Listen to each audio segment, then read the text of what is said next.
So hello everyone, I hope आप सभी लोग बहुत अच्छा कर रहे हैं। आज एक हम करंट इलेक्ट्रिसिटी की तरफ प्रोसीड कर रहे हैं। लास्ट क्लास में आपने देखा कि इलेक्ट्रॉन, प्रोटॉन, एटम की दुनिया किस तरीके से बिहेव करती है। अब हम देखेंगे कि करंट किस तरीके से काम करेगा यहाँ पर। ठीक है, इलेक्ट्रॉन जो फ्लो होता है उसी को हम करंट कहते हैं। ठीक है, तो one of the most beautiful equation, one of the most fundamental चीज़ वो है ओम्स लॉ। तो आज हम ओम्स लॉ स्टडी करेंगे। ठीक है, आपका ओम्स लॉ, तो ओम्स लॉ आप बचपन से पढ़ते आ रहे हो। मेरे वीडियो का पर्पस है कि आपको मतलब बता सकूं। तो आपने बचपन में क्या पढ़ा है ओम्स लॉ, कि किसी भी सर्किट में उसका जो वोल्टेज होता है वो करंट के डायरेक्ट प्रोपोर्शन होता है। क्या होता है, आपका जो वोल्टेज होगा वो करंट के डायरेक्ट प्रोपोर्शन होगा।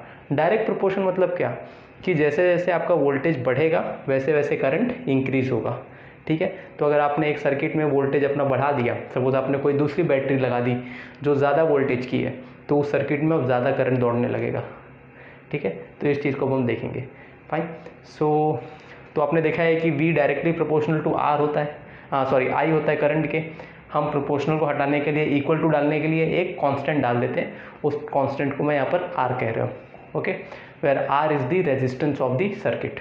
अब रेजिस्टेंस ऑफ द सर्किट मतलब क्या होता है, रेजिस्टेंस का मतलब होता है वो चीज़ जो करंट को अपोज करेगा। ठीक है, अब रेजिस्टेंस के दो तरीके हैं सर्किट में डालने के। सर्किट में जो वायर कनेक्टेड होती हैं, ओके, वो वायर खुद एक रेजिस्टेंस देती है, वो भी आपने पढ़ा है।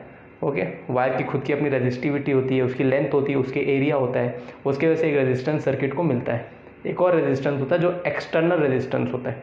ये जो आप देखते हैं ना ऐसा टक टक टक दांतों जैसा, जिसको हम सिंबल की तरह ड्रॉ करते हैं, this is the external resistance. Okay, तो अब इसी का हम डेमोन्स्ट्रेशन करेंगे।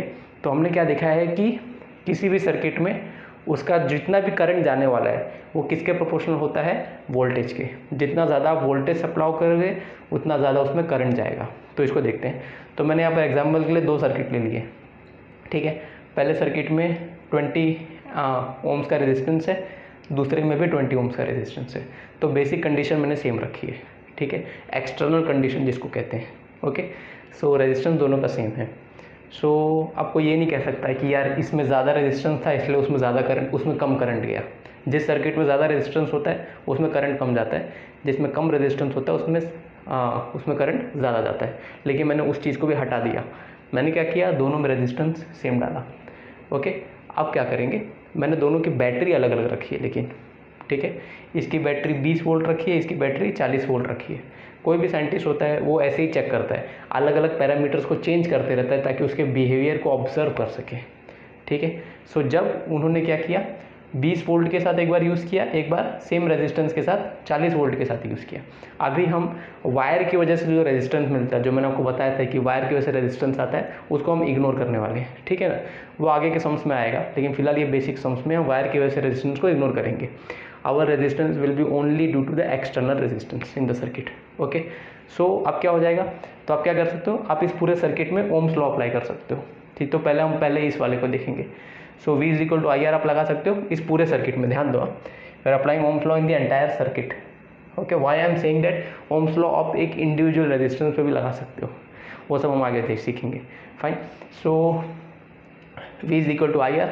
ओके, तो वोल्टेज आपने कितना दिया इस सर्किट में, 20 वोल्ट वोल्टेज दिया आपने। ठीक है, करंट की वैल्यू अपने को पता नहीं थी और रेजिस्टेंस था 20 ohms.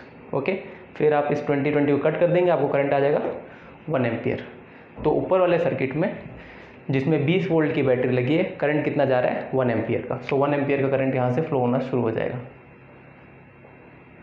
I hope this part is good. Next, अब क्या होगा, अब हम 40 वोल्ट वाली बैटरी यूज़ करेंगे। जब आप 40 वोल्ट वाली बैटरी यूज़ करते हो तब क्या होगा, अगेन आप इस पूरे सर्किट के लिए ओम्स लॉ यूज़ कर सकते हो, V is equal to IR। Okay, V कितना लगा, सर्किट में वोल्टेज कितना सप्लाई कर रहे थे आप, 40 वोल्ट का।